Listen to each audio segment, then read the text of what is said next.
Hello everyone. Southeastern have only been effectively nationalised for a few days, and they are already back in the news, and this time their neighbouring franchise, South Western Railway, has joined them. Before we start, if you like what you see here, then please do all the usual YouTube things by subscribing and liking the video. It goes a long way to helping out the channel. Now that's out of the way, let's begin.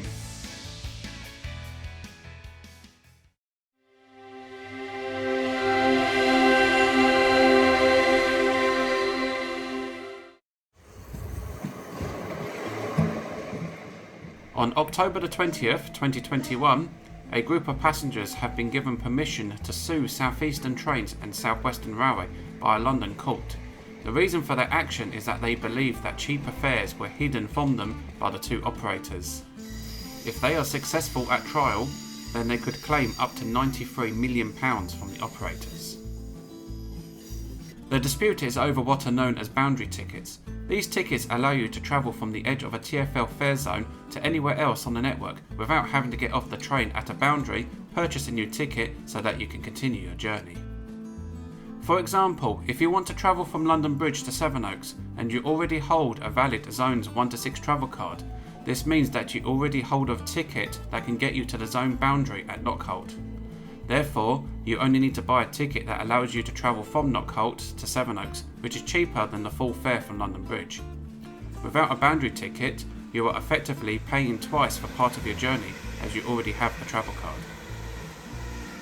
Whilst the boundary tickets have always been available for sale, both Southeastern and South Western Railway make it hard for you to purchase these. In fact, you can't buy them on their website, over the phone or at a ticket machine, but instead you have to visit a staffed ticket office counter and ask for a ticket from the boundary station to your destination. This difficulty in buying these tickets is the basis for the legal action. A representative for the passenger group, Justin Gutman, who is a commuter of 40 years, has said that not making the tickets easier to buy is an abuse of the train operators' virtual monopolies and effectively breaks competition law. Whilst the group are not seeking damages to punish the train operators, they are seeking to get back £93 million in revenue that passengers may have paid out. The £93 million figure is based on results from independent research commissioned by the legal firm Charles Linden, who Mr. Gutman had been working with. This research found that about 3 million people would have likely purchased the more expensive fares for the journeys than they actually needed since 2015. The Competition Appeal Tribunal gave permission for the passengers to go ahead with the class action, proceeding on behalf of all those estimated 3 million people. This means that should they win, then anyone who can prove that they were overcharged by Southeastern or South Western Railway would be entitled to a share of the compensation, although it would be the court that decides how the 93 million would be shared. The lawsuit has taken 2 years to reach this point, and is expected to go on for at least another couple of years before a final judgment is awarded, unless an out-of-court settlement is negotiated. Boundary fares exist on other London train operator routes, including Thameslink, Great Northern, Southern, Greater Anglia and Great Western Railway, so should the lawsuit be successful, then it would set a huge precedent for all fares across London.